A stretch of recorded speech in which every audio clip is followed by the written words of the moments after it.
నమస్కారం జీవనరేఖ కార్యక్రమానికి స్వాగతం. సో దీనికి సంబంధించి తెలుగు రాష్ట్రాల్లో ఎంతో మంది రోగులకు ఆయుర్వేదంలో అత్యుత్తమ చికిత్సను అందిస్తోంది కపిల్ ఆయుర్వేద చికిత్సాలయం. ఆయుర్వేద హాస్పిటల్స్లో కపిల్ ఆయుర్వేద మాత్రమే 50కి పైగా పడకలతో గత 5 సంవత్సరాలుగా ఇన్ పేషెంట్స్కి అంకిత భావంతో సేవ చేస్తూ సుమారు 7,000కు పైగా అన్ని రకాల వ్యాధులకు సంప్రదాయ కేరళ పంచకర్మ చికిత్స అందిస్తూ అందరి మందనలు పొందుతోంది. సో ఈనాటి మన కార్యక్రమంలో భాగంగా వ్యాధులను బట్టి కాకుండా పేషెంట్ శరీర తత్వాన్ని బట్టి ట్రీట్మెంట్ ఇవ్వడంలో ఇది ప్రత్యేక స్థానంలో ఉందనే చెప్పొచ్చు. సో ఇవాళ మన కార్యక్రమంలో ప్రధానంగా మెంటల్ డిజార్డర్, యాంగ్జైటీ, డిప్రెషన్ కి సంబంధించిన సమస్యలతో బాధపడుతున్న రోగులకు సలహాలు ఇచ్చేందుకు కపిల్ ఆయుర్వేద చికిత్సాలయం నుంచి పంచకర్మ స్పెషలిస్ట్ డాక్టర్ టిఎన్ స్వామి ఎండి గారు మనతో పాటు ఉన్నారు. వారిని అడిగి డీటెయిల్ గా తెలుసుకుందాం. అలాగే మీకు కూడా ఎలాంటి సందేహాలున్నా స్క్రీన్ మీద కనిపిస్తున్న నెంబర్స్ కి కాల్ చేసి డాక్టర్ గారితో మాట్లాడొచ్చు. నమస్తే డాక్టర్ గారు. నమస్తే. సో మామూలుగా మెంటల్ డిజార్డర్స్ అంటే ఏంటి ప్రధానంగా? యాక్చువల్గా మనిషి శారీరకంగా కాకుండా మానసికంగా కూడా హెల్తీగా ఉన్నప్పుడే వాడిని స్వస్థుడు అని అంటాం, హెల్తీ పర్సన్ అంటాం. దానికి ఆయుర్వేదిక్లో మంచి డెఫినేషన్ చెప్పారు, సమదోష సమాగ్నిత్య సమధాతు మలక్రియ అని. సో ప్రసన్న ఆత్మ, ఇంద్రియ, స్వస్థ మనస్సు. సో ఇది ఏంటంటే ముఖ్యంగా ఈ దోషాలు అనేది సమంగా ఉండాలి. అంటే వాతపిత్త కఫాలు, వీటి నుండి మనకు మెంటల్ డిజార్డర్స్. వాత ప్రకృతి ఎక్కువ ఉన్న వాళ్ళకి యాంగ్జైటీ ఎక్కువ ఉంటుంది. అదే పిత్త ప్రకృతి ఎక్కువ ఉన్న వాళ్ళకి ఏంటంటే వాళ్ళకు కోపము, క్రోధం ఇవన్నీ ఎక్కువ ఉంటుంది, ఒబేషన్గా ఉంటారు. అదే కఫ ప్రధానంగా ఉన్న వాళ్ళు ఏంటంటే తమో గుణం ఎక్కువ ఉంటుంది కాబట్టి వాళ్ళు డిప్రెషన్గా ఉంటారు. సో ఇది అందుకనే దోషాలు ఉండదు, మనకు డిప్రెషన్లో ఉంటారు. అందుకనే కఫ దోషం ఎక్కువ ఉన్న వాళ్ళలో మేము అది పరీక్ష చేసి ఏ దోష ప్రధానంగా ఉన్నది అనేది చూసుకుంటాము. అలాగే అగ్ని అంటే మనకు జాఠర అగ్ని అంటే డైజెషన్ పవర్ కూడా మనకు కరెక్ట్గా ఉంటేనే మనం హెల్తీగా ఉంటాము. అంటే మనం తినేది డైజెషన్ కావాలి, అసిమిలేషన్ కావాలి, మనకు న్యూట్రిషన్ అందాలి. సో అలాగే సమదోష సమాగ్నిత్య సమధాతు మనకి అంటే ఆర్గాన్స్ అన్నీ కూడా కరెక్ట్గా పనిచేస్తూ ఉండాలి. అలాగే బాడీలో టిష్యూస్ అన్నీ కూడా కరెక్ట్గా ఉండాలి, అప్పుడే మనం హెల్తీగా ఉన్నట్టు.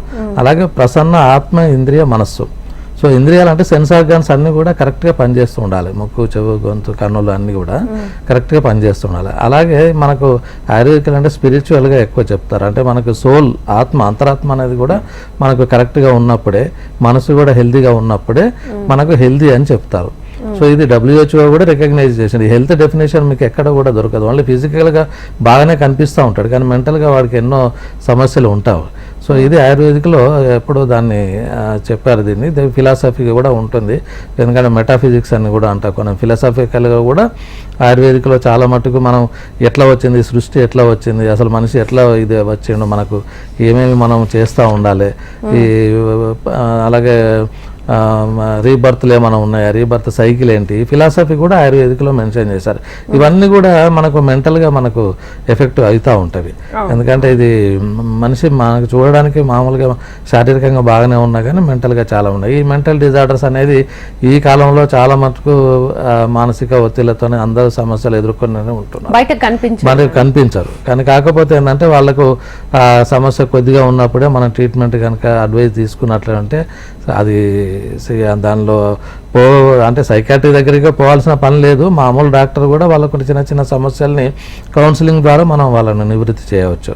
సో ముఖ్యంగా మనకు ఈ మెంటల్ డిజార్డర్స్లలో వచ్చే చాలా 100-200 రకాలు ఉన్నవి. కానీ కామన్గా వచ్చేటి ఏంటంటే కామన్గా మనం చూసే మన వ్యక్తులలో ఏంటంటే యాంగ్జైటీ ఎక్కువ. ఫస్ట్ థింగ్ ఏంటంటే యాంగ్జైటీ అంటే చిన్న చిన్న దానికే వాళ్ళకు భయం అనిపిస్తూ ఉంటుంది, ఫియర్ ఒకటి, ఫోబియా ఉంటుంది లోపల, ఇది చేస్తానో చేయనో అన్నట్టు యాంగ్జైటీ. అలాగే వాళ్ళకు తొందరగా పని కూడా అంటే వాళ్ళు చేసే పనిలో కూడా వాళ్ళు సరైన నిర్ణయం తీసుకోలేకపోతూ ఉంటారు యాంగ్జైటీ మూలంగా. అలాగే ఈ యాంగ్జైటీలో ఏంటంటే వాళ్ళకు చెమటలు వస్తూ ఉంటాయి, ఈవెన్ తొందరగా వాళ్ళకు చెమటలు వస్తూ ఉంటాయి, షేకింగ్ అవుతారు, షివరింగ్ అవుతూ ఉంటారు, ఒక్కోసారి మాట్లాడడానికి కూడా తడబడుతూ ఉంటాడు. సో ఇవన్నీ కూడా చిన్న చిన్న దానికి ఫోబియా. అంటే ఈవెన్ వ్యక్తులలో కూడా మామూలుగా చిన్న దానికి కూడా వాళ్ళు భయపడుతూ ఉంటారు, స్టేజ్ ఫియర్ ఉంటుంది కొంతమందికి. సో ఈవెన్ పిల్లలలో కూడా ఈ యాంగ్జైటీ అనేది చిన్నప్పటి నుండి వస్తూ ఉంటుంది. అంటే వాళ్ళకి స్కూల్లో కానీ లేకపోతే ఇంకేదైనా కానీ మానసిక ఒత్తిడి, ప్రెషర్ ఉన్నప్పుడు ఈ యాంగ్జైటీ అనేది ఫేస్ చేస్తూ ఉంటారు. దీనికి ఆయుర్వేదిక్లో కూడా మంచి ట్రీట్మెంట్స్ ఉన్నవి. ఈవెన్ పంచకర్మ ట్రీట్మెంట్స్తో కూడా మనం దార లాంటి చికిత్సతో, ఇంటర్నల్ మెడిసిన్స్ కూడా మంచి జటమాంసం ఉన్నది, అశ్వగంధం ఉన్నది, ఇవన్నీ కామన్గా జనాలు కూడా తీసుకుంటున్నారు. ఈవెన్ మెడికల్ షాప్లోకి వెళ్ళి కూడా వాడుతూ ఉన్నారు. అశ్వగంధ అనేది బాగా వినిపిస్తుంది. మేజర్ రసాయనాలు చాలా చెప్పారు. అంటే మానసికంగా మనకు ఈ ఒత్తిళ్లు తగ్గించడానికి కొరకు, యాంగ్జైటీ, డిప్రెషన్ తగ్గించడానికి కొరకు చాలా. కాకపోతే వాళ్ళకి కౌన్సిలింగ్ అనేది ఇంపార్టెంట్. డాక్టర్ సలహా కొరకు తీసుకున్నట్లయితే సరిగ్గా పనిచేస్తాయి. ఇక తర్వాత నెక్స్ట్ వచ్చేదంటే డిప్రెషన్. ఇప్పుడు ఇవాళ రేపు చాలా మంది మూడ్ డిజార్డర్స్లలో డిప్రెషన్ ఉన్న బైపోలార్ డిజార్డర్స్ అని ఉంటాయి. వీటిలో ఏంటంటే వాళ్ళు ఎప్పుడు కూడా రకరకాల కారణాలు ఉంటాయి అనుకోండి వాళ్ళకి. అంటే ఎన్విరాన్మెంటల్ కారణాలు కావచ్చు, కొంతమందికి జెనెటిక్స్ కూడా కారణాలు అవుతాయి, సోషల్గా కూడా వాళ్ళు పోస్ట్ ట్రామాటిక్ స్ట్రెస్ అని అంటారు. వాళ్ళకి ఏదో కారణంగా ఒకటేసారి సడన్గా ఫైనాన్షియల్ లాస్ కావచ్చు, లేదంటే దగ్గర వ్యక్తులు ఎవరన్నా చనిపోయినా కానీ ఇట్లాంటి వాళ్ళు తొందరగా వాళ్ళు డిప్రెషన్లోకి వెళ్ళిపోతూ ఉంటారు. సో దాంతో వాళ్ళకు కొంచెం బయటికి రావడానికి కౌన్సిలింగ్ చేయాలి. డిప్రెషన్ మళ్ళీ మూడు ఒక సాడ్నెస్, ఎప్పటికీ సాడ్గా ఉంటారు. దాని మూలంగా ఏంటంటే వాళ్ళు సరిగా తింటున్నారో లేదో తెలియదు, ఒకవేళ నిద్ర ఎక్కువ ఉంటుంది, లేకపోతే అసలు నిద్రపోరు వాళ్ళు. ఈ డిప్రెషన్లో చాలా సమస్యలు ఎదుర్కొంటూ ఉంటారు. ఈవెన్ కొంతమంది థాట్స్ కూడా డిఫరెంట్ అవుతూ ఉంటాయి. వాళ్ళకు సూసైడ్ టెండెన్సీ వస్తూ ఉంటుంది. చిన్న చిన్న కారణాలకు కూడా కొంతమంది ఆవేశంలో నిర్ణయాలు తీసుకొని ఇదవుతూ ఉంటారు. సో వాళ్ళకు కొద్దిగా కౌన్సిలింగ్ చేసేసి ఏదైతే కాజిటివ్ ఫ్యాక్టర్ ఉన్నదో దాన్ని మనం కొంచెం బయటకు తీసుకురాగలిగితే వాళ్ళు ఆమె డిజార్డర్ నుండి బయటకు వస్తారు. Okay okay. సో మీరు అన్నట్లుగా యాంగ్జైటీ, డిప్రెషన్ అనేది ఎన్ని రకాలుగా ఉంటుంది? యూజువల్గా అయితే మనకు ఈ యాంగ్జైటీ అయితే కొంచెం ఫోబియా అనేది ఉంటుంది. అంటే కొంతమందికి చిన్న చిన్న వాటికే అసలు చిరాకు పడుతూ ఉంటారు. చిన్న చిన్న వాటికి ఈవెన్ కొంతమంది హైట్ ప్లేస్లకు పోయినట్టుంటే భయపడతా ఉంటారు.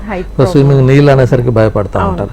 ఒక పాముగా చూసినా కానీ, కొంతమంది చిన్న చిన్న బాత్రూంలలో బల్లిని చూసినా కానీ, స్పైడర్ని చూసినా కానీ చాలా ఫోబియా, యాంగ్జైటీ ఫీల్ అవుతూ ఉంటారు. వాళ్ళకి ఏంటంటే సడన్గా హార్ట్ బీట్ పెరిగిపోతూ ఉంటుంది, చెమటలు వచ్చేస్తూ ఉంటాయి. సో ఇవన్నీ రకాలు. అందులో మళ్ళీ ముఖ్యంగా డిప్రెషన్ అంటే మనకు మూడ్ డిజార్డర్స్లలో ఈ డిప్రెషన్ ఒకటి ఉంటుంది. తర్వాత బైపోలార్ డిసీజ్ ఉంటుంది. బైపోలార్ డిసీజ్లో ఏంటంటే వాళ్ళు ఆల్మోస్ట్ ఆల్ లైఫ్ లాంగ్ అట్లాగే ఉంటుంది. వాళ్ళకు సాడ్నెస్, ఎప్పుడు సంతోషంగా ఉండరు, ఏ నిర్ణయాలు కూడా సరిగ్గా తీసుకోలేకపోతారు. ఇది తీసుకుంటే ఏమవుతుందో ఏమో అనే ఒక టెన్షన్ ఉంటా ఉంటుంది వాళ్ళలో. అది తీసుకోవాలా వద్దా అనేది జడ్జిమెంట్ లీగల్గా అంటే రేషనల్గా సరిగా థాట్ చేయలేరు, లాజికల్గా కూడా సరిగా థాట్ చేయలేరు. ఇవి మనకి బైపోలార్ డిసీజ్లలో మనకు కనిపిస్తూ ఉంటాయి. చాలామంది వ్యక్తులు ఇలాంటి వాళ్ళు సఫర్ అయ్యే వాళ్ళు ఉంటారు. చాలామంది ఈ చిన్న చిన్న వాటికి కూడా anti depressants, anti psychotic drugs తీసుకోవడం వల్ల కూడా కొంచెం ఇబ్బంది పడుతూ ఉంటారు. అది దాని సైడ్ ఎఫెక్ట్స్తో కూడా కొంచెం ఒకసారి అయితే లావ్ అవుతూ ఉంటారు, లేకపోతే సన్నగా ఉంటారు, అసలు ఏం తినకుండా, నిద్ర లేకుండా ఇవన్నీ సఫర్ అవుతూ ఉంటారు. నిద్ర కొరకు ఇప్పుడు ఆ మందులు వాడితేనే కానీ వాళ్ళకు నిద్ర రాదు. సో అలాంటి సైకాట్రిక్ డ్రగ్తో కొంచెం సఫర్ అవుతూ ఉంటారు. వీలైనంత మటుకు ఆయుర్వేదిక్లో మంచి ఇంటర్నల్ మెడిసిన్స్ ఉన్నవి, మంచి ట్రీట్మెంట్స్ ఉన్నవి. చిన్నగా ఉన్నప్పుడే సమస్య వాళ్ళను డాక్టర్ని కన్సల్ట్ చేసినట్టయితే వాళ్ళ అటెండెన్స్ కానీ చిన్నపిల్లలలో కానీ. తర్వాత ఇది కాకుండా ఏంటంటే ఈటింగ్ డిజార్డర్స్ అనేది ఒకటి ఉంటుంది. ఈటింగ్ డిజార్డరే ఉంటుంది. అది చాలా హెల్త్ మీద మనకు ఎఫెక్ట్ చూపిస్తూ ఉంటుంది. ఎందుకంటే కరెక్ట్గా టైంకి తీసుకోవడం కానీ, కరెక్ట్ ఫుడ్, బ్యాలెన్స్డ్ డైట్ తీసుకోవడం, ఇవన్నీ కూడా చేయకపోతే వాటిలో ఒకసారి టీవీ చూసుకుంటేనే వాళ్ళు ఎంత తింటున్నారో వాళ్ళకే తెలియదు. ఇతను లావ్ అయిపోతారు, లేకపోతే సన్నగా అయిపోతారు. ఇంకొకటి ఏంటంటే ఇందులో ఎనరెక్సియా నర్వోసా అనేది ఒక డిజార్డర్ ఉంటుంది. దాంట్లో ఏంటంటే వాళ్ళు లావ్ అవుతామేమో అని చెప్పి అసలు తినకుండా వదిలేస్తారు. ఎంత సన్నగా ఉంటారు అంటే వాళ్ళు ఓన్లీ బోన్, స్కిన్నే ఉంటుంది, ఇంకా వాళ్ళకి అసలు కండనే ఉండదు. అంత సివియర్గా వాళ్ళు ఫాస్టింగ్ కొంచెమే తింటారు వాళ్ళు. ఇప్పుడు కొంతమంది ఇప్పుడు ఈ సర్జికల్ కూడా బెరియాట్రిక్ సర్జరీ ఇవన్నీ కూడా ఏంటంటే స్టమక్ను వాళ్ళు కట్ చేసి కొంచెమే వాళ్ళు ఉంచుతారు. అంటే మనకు కొంచెం తిరగానే మనకు సఫిషియెంట్ సరిపోతుంది. ఇలాంటివి కూడా సమస్యలు, డిజార్డర్స్ వస్తూ ఉంటాయి. బులిమియా అనేది ఇంకొక డిజార్డర్ ఉంది. అదేంటంటే ఎంత ఇది అంటే వాళ్ళు తింటారు, బాగానే తింటారు, బయటకు వెళ్ళి వామిటింగ్ చేసుకుంటారు కావాలని ఇంటెన్షన్గా. సో అది కూడా ఒక డిజార్డర్. సో ఈటింగ్ డిజార్డర్లలో చిన్నపిల్లలు కూడా చాలా మటుకు మారం చేస్తుంటారు. బయట తినాలని, ఇది తినాలని, అది తినాలని, చేతులు సరిగా కడుక్కోకుండా ఉంటారు. అది ఇవన్నీ కూడా మనకి చిన్నపిల్లలలో ఈటింగ్ డిజార్డర్స్ చాలా ఇదైపోతున్నాయి. వాళ్ళు రేపు జంక్ ఫుడ్ ఎక్కువ ఇష్టపడతా ఉన్నారు. దానివల్ల కూడా సమస్యలు వస్తాయి. శారీరకంగా, మానసికంగా రెండు రకాలుగా వాళ్ళు సమస్యలు ఎదుర్కొంటూ ఉంటారు. ఇది కాకుండా ఏంటంటే ఇంకా షిజోఫ్రీనియా అనేది ఒకటి ఉంటుంది. అది కంప్లీట్గా ఇట్స్ ఏ సైకాట్రీ కండిషన్ అది. సో దానిలో ఏంటంటే వాళ్ళు హాలుసినేషన్స్, డెలీరియము, కొంచెం వైలెంట్గా కూడా ఉంటారు, కొట్టడం కానీ, వాళ్ళకి రియాలిటీ నుండి వాళ్ళు దూరం అయిపోతారు. వాళ్ళు యాక్చువల్గా ఏం జరుగుతున్నది బయట ప్రపంచం ఏమి తెలియదు వాళ్ళకు. సో టోటల్గా వాళ్ళు డీవియేట్ అయిపోతారు, బయట తిరుగుతూ ఉంటారు, సరిగ్గా బట్టలు కూడా వేసుకోకుండా. ఇది కొంచెం సిజోఫ్రెనిక్ కండిషను. వాళ్ళకు కరెక్ట్గా ట్రీట్మెంట్ టైంలో ఇచ్చేదంటే వాళ్ళు కూడా దాని నుండి బయటకు వస్తారు. ఆ కండిషన్లో కూడా మనం ట్రీట్మెంట్ చేయవచ్చు. కాకపోతే మనకు కోఆపరేట్గా చేసేటట్టుగా వాళ్ళ అటెండెన్స్ కానీ వాళ్ళ కోఆపరేషన్ ఉంటే మనకు ట్రీట్మెంట్ తీసుకున్నట్లయితే మనకు తగ్గుతుంది అది కూడా. Okay okay. ఇప్పుడు మీరు చెప్పిన చిన్నపిల్లల్లో కనిపించేవి, చిన్నపిల్లల్లో మామూలుగానే 12 years before suicidal thoughts tendency ADHD అని ఒకటి ఉంటుంది, అటెన్షన్ డీవియేషన్ అనేది ఒకటి ఉంటుంది. అంటే వాళ్ళు సరిగా అటెన్షన్ ఇవ్వరు మనకు. అది ఒక రకంగా చెప్పాలంటే వాళ్ళకు 3 years నుండే ఇది స్టార్ట్ అవుతుంది. సరిగా మాటలు కూడా రావు, మాట్లాడడానికి ఇష్టపడరు, నలుగురిలో కలవడానికి కూడా ఇష్టపడరు. సో కొంతమంది ఎట్లంటే హైపర్ యాక్టివ్ డిజార్డర్ కూడా ఉంటుంది. సో అంటే వాళ్ళు ఇక ప్రతి దానికి ఎక్సైట్ అయిపోతూ ఉంటారు. సో ఇవన్నీ కూడా వాళ్ళు ఏంటంటే స్కూల్ గోయింగ్ లో ఇదైతా ఉంటారు, అటెన్షన్ సీకింగ్ ఉంటుంది. తర్వాత వాడు సాడ్నెస్, ఒక్కొక్కసారి వాళ్ళని ఏంటంటే మనం స్కూల్లో టీచర్లో కొంచెం చెప్పేసి అబ్జర్వేషన్లో ఉంచాలి. తర్వాత ఈవెన్ పేరెంట్స్ కూడా వాళ్ళ అబ్జర్వేషన్లో ఉంచాలి. ఎందుకంటే వాడు ఎట్లా ఉంటున్నాడు సొసైటీలో కానీ, సోషల్ కూడా మూవ్మెంట్ ఎట్లా ఉంటున్నాయి. టైంకు మనకు ఈవెన్ చదువురు అని అంటారు కానీ వాళ్ళకు చదువు మీద కంటే ఆటల మీద ఇంట్రెస్ట్ ఉన్న వాళ్ళు కొంతమంది ఉంటారు. సో వాళ్ళకి ఐక్యూ ఉండదని కాదు, కానీ ఇంట్రెస్ట్ అనేది చదువు మీద ఉండకుండా వాళ్ళు జనరల్గా మాకు వచ్చి అడుగుతూ ఉంటారు. కొంచెం మా వాడికి జ్ఞాపక శక్తి, మెమరీ పెరగడానికి కొరకు మెడిసిన్స్ వాస్తవంగా ఉన్నవి, కాకపోతే మెడిసిన్స్ ఉన్నవి, కానీ అది వాడడం మూలంగా ఏంటంటే కొంతవరకు మనం 50% వానికి ఇచ్చేయచ్చు. వాడు మాత్రం మళ్ళీ కాన్సన్ట్రేషన్తోనే చదువు మీద ఇంట్రెస్ట్ పెడితేనే వస్తుంది. లేదు అనుకుంటే వాడికి ఏది ఇంట్రెస్ట్ ఉన్నదో దాన్నైనా మనం ఎంకరేజ్ చేయాలి. సోషల్ గేమ్స్ మీదనే ఉన్నారు కొంతమంది, వేరే ఇతర పెయింటింగ్ మీద కొంతమంది ఉంటారు, చెస్ మీద ఆటల మీద ఉంటారు. వాళ్ళకి ఐక్యూ బాగానే ఉంటుంది. సో దాన్ని మనం చూసి మనం ఎంకరేజ్ చేసినట్టయితే వాళ్ళకి కొంతమందిగా క్లాస్ ఫస్ట్ రాలేదు, 90% రాలేదని పేరెంట్స్ కూడా బాగా ప్రెషర్ చేస్తూ ఉంటారు. అటువంటిప్పుడు ఏంటంటే ఒకసారి రాకపోతే ఇప్పుడు ఈవెన్ మనకు 10th class results, intermediate results వచ్చిన తర్వాత సూసైడ్ చేసుకున్నారు అది ఇది అని వస్తూ ఉంటుంది. అంటే అంత ప్రెషర్ పేరెంట్స్ కూడా ఇస్తే అది కరెక్ట్ కాదు. ఎందుకంటే అసలు లైఫ్ అంటే ఒక చదివే కాదు కదా, ఇంకా ఎన్నో రకాలుగా మనం బ్రతకవచ్చు. వాళ్ళకి ఏదో ఒక రకమైన టాలెంట్ ఉంటుంది ప్రతి మనిషిలో. సో దాన్ని మనం కొంచెం గుర్తించి ఎంకరేజ్ చేసినట్లయితే ఇటువంటి కొన్ని మనం చిన్న చిన్న దానికి వాళ్ళు టెన్షన్ పడుతూ ఉంటారు. ఇప్పుడు 90 marks రాలేదంటే పేరెంట్స్ ఏమంటారు ఏమో అని, ర్యాంకింగ్ అనేది కూడా అంత కరెక్ట్ కాదు. వీలైనంత మటుకు దాన్ని తగ్గించుకుంటే బెటర్. ఎందుకంటే వాళ్ళు ఏ టాలెంట్ ఉంటే ఆ టాలెంట్ని గుర్తించి, అలాగే ఆటిజం అని కూడా ఈ మధ్య కొంచెం చిన్నపిల్లలలో ఎక్కువ అయిపోయింది. సో దానిలో కూడా ఏంటంటే వాళ్ళు హైపర్ యాక్టివ్గా ఉంటారు, సరిగా మాట్లాడడానికి ఇష్టపడరు, ఒక లోన్లీగా ఉంటారు, పిల్లలతో నలుగురిలో కలవరు సరిగ్గా. సో ఇవన్నీ మనం కొంచెం చిన్న ఎర్లీగా ఉన్నప్పుడే మనం గుర్తించి వాళ్ళను ట్రీట్మెంట్ ఇప్పించగలిగితే, ఎందుకంటే వాళ్ళను మళ్ళీ ప్రత్యేకమైన వీటికి స్కూల్స్ ఉంటాయి కొన్ని. సో మెంటల్ డిజార్డర్స్ వాటికి ఇల్నెస్ ఉన్న వాళ్ళకి స్కూల్స్ ఉంటాయి. సో అక్కడికి పంపించడం మూలంగా ఏంటంటే వాడికి ఒక సెపరేట్గా ఇది అయిపోతాడు, ఇంకా డిప్రెషన్లోకి పోతూ ఉంటాడు. నేను అందరిలాగా ఎందుకు లేను, అందరిలాగా ఎందుకు ఇది కావట్లేదు అనేది. అందుకని వీలైనంత మటుకు పేరెంట్స్ అబ్జర్వేషన్ ఎక్కువ ఉంటుంది, స్కూల్లో టీచర్స్ అబ్జర్వేషన్ ఉంటుంది. వాళ్ళ రేపు అంటే కొట్టడం లేదు పిల్లల్ని భయపడడానికి, కాకపోతే వీలైనంత మటుకు వాళ్ళకు ఇష్టమైన దానికి ఎంకరేజ్ చేయడం కొంచెం బెటర్. ఓకే. ఇప్పుడు టెస్ట్లకి ఇప్పుడు చాలా మంది యాంగ్జైటీ, డిప్రెషన్, కోపము ఇందులో ఉంటారు కదా. చాలా మందికి మేము డిప్రెషన్ లో ఉన్నాము, యాంగ్జైటీ ఉంది అనే విషయాలు చాలా మందికి తెలియదు. వాళ్ళు అసలు ఎలా తెలుసుకోవాలి? దీనికి ఏమైనా టెస్ట్లు ఉన్నాయా? టెస్ట్లు అంటే ప్రత్యేకమైన యాక్చువల్గా దీనికి ప్రత్యేకంగా ఎక్కువ కౌన్సిలింగ్తోనే మేము వాళ్ళను ఇది చేస్తూ ఉంటాం. అంటే వాళ్ళకు కూడా తెలుస్తూ ఉంటుంది. ఇప్పుడు ఎక్కడైనా వాళ్ళు జాబ్ చేసుకున్న దగ్గర అయినా కానీ తొందరగా యాంగ్జైటీ ఉన్న వాళ్ళు ఏంటి తొందరగా కోపానికి వస్తారు. ఒక్కోసారి కొట్టడము, తిట్టడము, ఇలాంటి సోషల్గా వాళ్ళకు బ్యాడ్ కండక్ట్ ఒక ముద్ర పడిపోతుంది. అతను చాలా కోపంగా ఉంటాడు, వల్గర్గా మాట్లాడుతుంటారనో, లేకపోతే వైలెంట్గా బిహేవియర్ చేస్తుంటారు. బిహేవియర్ డిజార్డర్స్ కూడా చాలా ఇంపార్టెంట్ కదా. ఎక్కడైనా కానీ వాళ్ళు చేసిన ప్రొఫెషన్లే కానివ్వండి, సొసైటీలోనే కానివ్వండి, ఎక్కడైనా కానీ వాళ్ళకు డీనేం రాకుండా ఉండాలంటే వాళ్ళ కండక్ట్ అనేది కరెక్ట్గా ఉండాలి. సో అది వాళ్ళకు ఆ టెస్ట్లు ప్రత్యేకంగా మరీ షిజోఫ్రెనిక్ అట్లాంటి కండిషన్లో బ్రెయిన్ ఒక ఇది స్కానింగ్ తీసుకోవడము, మిగతా ఏమైనా ఇతరత్ర కొన్ని డిసీజెస్లలో కూడా మనకి యాంగ్జైటీ, డిప్రెషన్ వచ్చే అవకాశాలు ఉంటాయి. అంటే డయాబెటీస్లో కానివ్వండి, కార్డియాక్ ఎరిథిమియాస్లో కానివ్వండి, ఇట్లాంటి ఏమైనా కండిషన్స్ ఏమైనా ఉంటే దానికి కరెక్ట్గా ఏవైతే టెస్టులు చేయించాలో అవి చేయించుకుంటే సరిపోతుంది. అది డాక్టర్ని కలిసినప్పుడు మేము డీటెయిల్ హిస్టరీ తీసుకుంటాము. ఒక రకంగా చెప్పాలంటే కొంతమంది ఇన్కోహరెంట్ ఉంటూ ఉంటారు. అంటే ఇన్కోహరెంట్ అంటే మేము అడిగింది చెప్పరు వాళ్ళు, మైండ్ ఏదో చెప్తా ఉంటారు, అసలు కమ్యూనికేషన్ కూడా ఉండదు. సో వాళ్ళు ఏదో ఆలోచిస్తూ ఉంటారు. అటువంటిప్పుడు ఏంటంటే వాళ్ళతో వచ్చిన అటెండెన్స్ అంటే ఫాదరు మదరు బ్రదర్ వాళ్ళ దగ్గర నుండి మేము హిస్టరీ తీసుకొని కరెక్ట్గా వాళ్ళకు ట్రీట్మెంట్ చేస్తూ ఉంటాము. వీలైనంత మటుకు వాళ్ళు బయటికి చాలామంది బయటకు వస్తూ ఉంటారు. బట్ ఈవెన్ దో ఇంకా రెగ్యులర్ ట్రీట్మెంట్ తీసుకున్నట్టయితే మనం వాళ్ళకు ఇవ్వచ్చు. అయితే ఎన్ని కౌన్సిలింగ్స్ అవసరం అవుతాయి? అయితే అది కూడా డిపెండింగ్ అపాన్ కండిషన్, అంటే పేషెంట్ ఎంతవరకు డిప్రెషన్లో ఉన్నాడు, ఎంతవరకు ఇది ఉన్నాడు, యాంగ్జైటీ, ఇవన్నీ కొన్ని చిన్న చిన్న వాటితోనే మనం బయట పడవచ్చు. అంటే ఇప్పుడు ఆయుర్వేదిక్లో ఏంటంటే ఈవెన్ సైకాట్రిక్ ట్రీట్మెంట్ కూడా చాలా మానసికంగా, ఇప్పుడు మనకు ఆయుర్వేదిక్లో కూడా దైవ వ్యపాశ్రయం, యుక్తి వ్యపాశ్రయం, సత్వావజయం అని ఒక 3 చికిత్సలు చెప్పారు. దైవ వ్యపాశ్రయం అంటే వాళ్ళకు నిజంగా దేవుని మీద నమ్మకం ఉన్నదంటే అదే పని చేయాలి వాళ్ళకు. అలా చేసినప్పుడే వాడికి తగ్గుతుంది.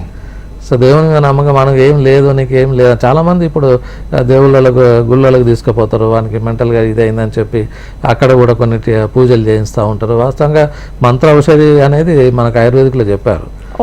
మణిమంగళ కొన్ని అంటే స్టోన్స్ ధరిస్తే కొంచెం సైకలాజికల్గా ఇది అవుతారని, అలాగే ఈవెన్ తీర్థయాత్రలు చేస్తే ఈ దేవుని దగ్గర పోతే ఆ దేవుని దగ్గర, ఇవన్నీ సైకలాజికల్. ఈవెన్ బలి ఇస్తారు, బలి కూడా ఒక ఆయుర్వేదిక్లో ఒక రకంగా చెప్పారు. అది అంటే ఇది జరిగితే ఇది చేస్తే ఇది అవుతుంది నాకు మంచిగా అన్నప్పుడు ఇక వాడు అదే పద్ధతిగా పోవాలి. లేకపోతే వాడు అదొక భాగంగా ట్రీట్మెంట్లో ఒక భాగంగానే ఉన్నది, ఆయుర్వేదిక్లో చెప్పారు అది. అలాగే ఇక సత్వావజయం అంటే మైండ్ని కంట్రోల్ చేసుకోవాలి. ఎందుకంటే మనకు ఆయుర్వేదిక్లో ధారణీయ వేగాలు అంటే ఉంటారు, అడిషటివ్ వర్గాలు ఉంటుంది. అంటే మనకు ఇది దాన్ని ఏమంటారు, కామ, లోభ, క్రోధ, మదం, ఆశ్చర్యాలు అని ఉంటాయి కదా, వీటి మీద మైండ్ కంట్రోల్లో ఉండాలి. యాక్చువల్గా చెప్పాలంటే ఇది మైండ్లో ఒక సెంటర్స్ ఉంటాయి కొన్ని, అంటే మనకు ఎమోషన్లు, ఫీలింగ్స్ను కంట్రోల్ చేసే సెంటర్స్ ఉంటాయి. వాటిని మనం కొంచెం డీవియేట్ అయ్యో లేకపోతే అవి సరిగ్గా పనిచేయకపోవడంలో మూలంగా ఇవన్నీ సమస్యలు ఉత్పన్నమవుతాయి. అందుకని అర్ధేభ్యో అహితేభ్యో అని మనోనిగ్రహాన్ని మైండ్ కంట్రోల్లో ఉంచుకోవాలంటే మనకు యోగా, మళ్ళీ మెడిటేషన్, ఇవన్నీ కూడా మనకు ఈ మెంటల్ డిజార్డర్స్లలో బాగా ఉపయోగపడతాయి. సో అది మనం అడ్వైజ్ చేస్తాం లాస్ట్కి చివరికి. ఎట్లాగో యోగా, మెడిటేషన్, చిన్న చిన్న ఆసనాలు కానీ ఇవన్నీ వేసుకుంటే వాళ్ళు ఒకటేంటంటే వాడు పేషెంట్ మనకు కోఆపరేట్గా ఉంటే తొందరగా బయటకు వస్తారు. Okay okay. ఈ కౌన్సిలింగ్ తో పాటు ఇంటేక్ మెడిసిన్స్ ఏమైనా ఇస్తారా? ఎంత కాలం వాడాల్సి? ఇంటేక్ మెడిసిన్స్ మనకు కూడా అది కూడా డిపెండింగ్ అపాన్ పేషెంట్ కండిషన్ అనుకోండి. కాకపోతే మనకు మినిమం ఒక 3 months వాడితే మనకు చాలా మటుకు రిజల్ట్ ఉంటుంది. చాలా మనకు ప్రూవ్డ్ డ్రగ్స్ ఉన్నాయి, మనకు మంచి ట్రీట్మెంట్స్ ఉన్నవి. అంటే జటామాంస అని, అశ్వగంధ అని, తర్వాత శంఖపుష్పి అని. చాలామంది పేషెంట్లు కూడా శంఖపుష్పి సిరప్లు తీసుకెళ్ళి మనకు పిల్లలకు జ్ఞాపక శక్తి కొరకు ఇట్లా కోపం వస్తున్నాడు తొందరగా, శంఖపుష్పి అది సిరప్ కూడా వాడుతూ ఉంటారు. అది కూడా మెంటల్ డిజార్డర్ చిన్నపిల్లల్లో ముఖ్యంగా అది మంచి చేస్తూ ఉంటారు. అలాగే పంచకర్మలలో మేము శిరోధార చికిత్స చేస్తూ ఉంటాము, నస్యం చేస్తూ ఉంటాము. నస్యం వల్ల కూడా చాలా మటుకు బ్రెయిన్ సెల్స్ మనకు మంచి యాక్టివేట్ అయ్యి స్ట్రెంథెన్ అయ్యి మనకు ఈ చిన్న చిన్న డిసీజెస్ అన్నీ కూడా తగ్గిపోతూ ఉంటాయి. సో అలా మేము ఈవెన్ ఇంటర్నల్గా గుర్తాలు ఉన్నవి. అందుకే చిన్నపిల్లలు కూడా నెయ్యితోని మేము తినిపియమని చెప్తాము. కౌ ఘీ అనేది మనకు మేజర్ రసాయనంగా చెప్తారు. అంటే మనకు బ్రెయిన్ మంచిగా పనిచేయాలంటే ఘీతోని కూడా మేము చాలా, మనకు ఆ బ్రాహ్మీ ఘృతం ఉన్నది, తర్వాత సరస్వతి లేహ్యం ఉన్నది, ఇవన్నీ చాలా మటుకు పిల్లలకు చాలామంది తీసుకొని పోయి ఇస్తూనే ఉంటారు.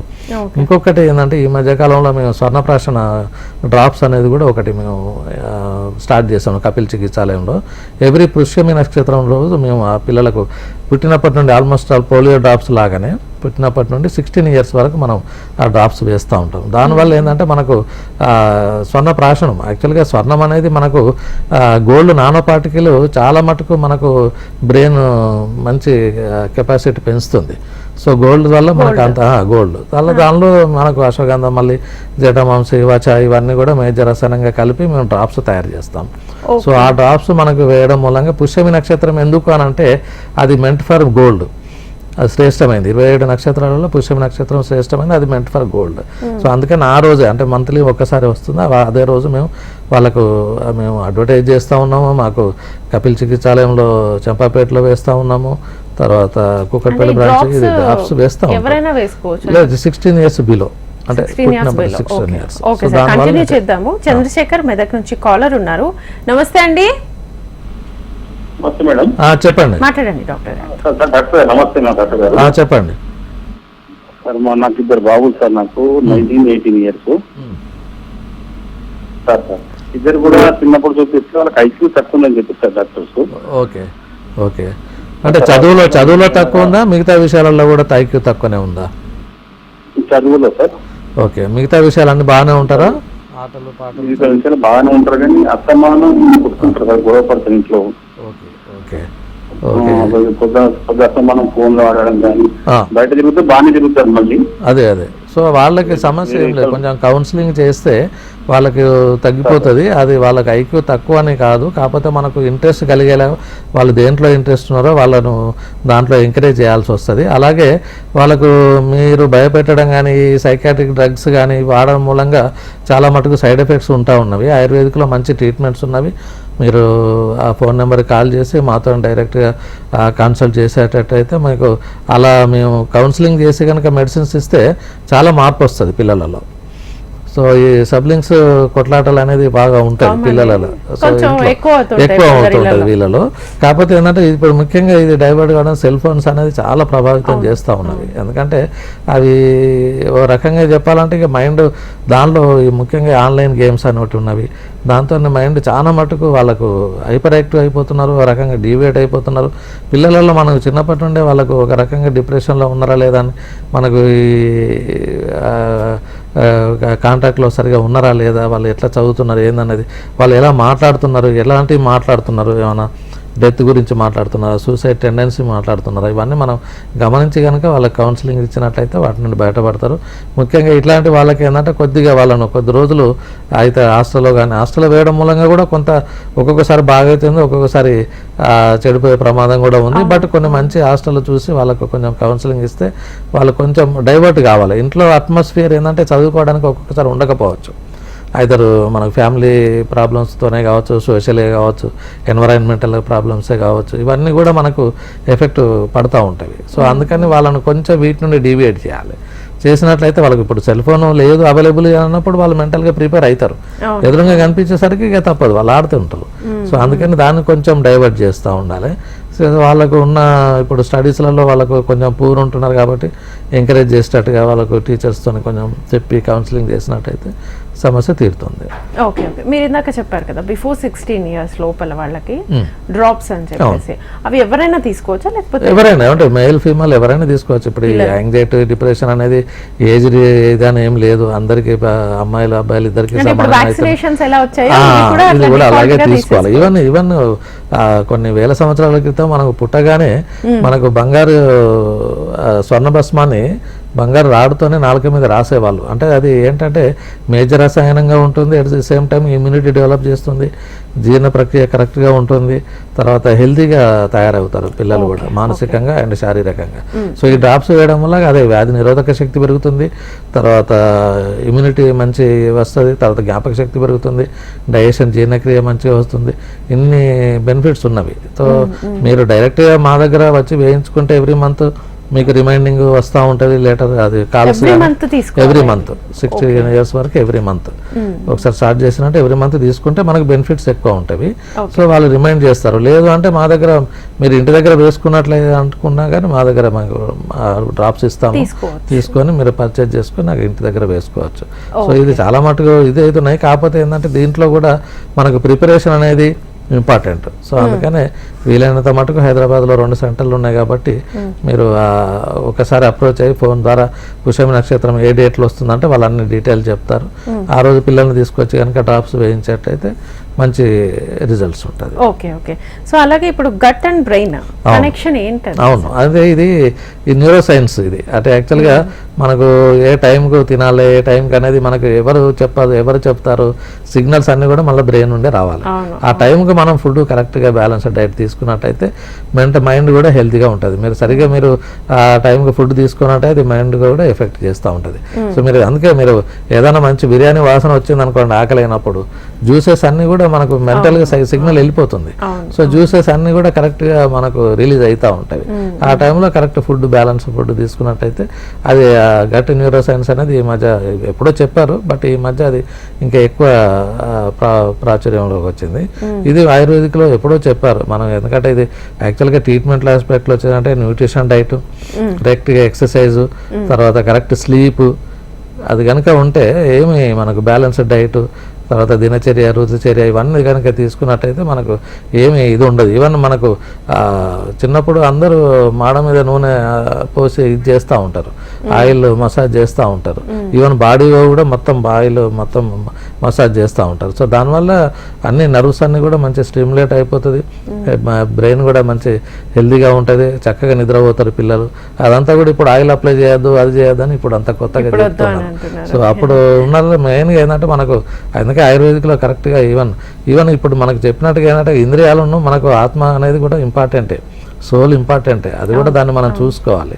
సో అది కనుక కరెక్ట్గా మనం ఈ ట్రీట్మెంట్ అన్నీ కూడా చేసుకున్నట్లయితే మనం బాడీ మీద కాన్స్టిట్యూషన్ బట్టి, పేషెంట్ కాన్స్టిట్యూషన్ బట్టి మనం ట్రీట్మెంట్ ఇవ్వాల్సి వస్తుంది. వాత ప్రకృతి ఉన్నవాడికి ఎట్లాగో కొంచెం యాంగ్జైటీ ఎక్కువ ఉంటుంది, అలాగే మన ప్రకృతిని బట్టి మేము డ్రగ్స్ కానీ మనకి ఇచ్చే కౌన్సిలింగ్ కానీ దాంతో మెంటల్ డిజార్డర్స్ చాలా మటుకు మనం రిలీవ్ చేసుకోవచ్చు. Okay doctor, thank you so much. So చాలా మంది అనుకుంటారు మనోవ్యాధికి మంది లేదు అని చెప్పి, ఆయుర్వేదాలో ఉంది, తీసుకొని హ్యాపీగా లైఫ్ లీడ్ చేయొచ్చు అని చెప్తున్నారు. Thank you so much.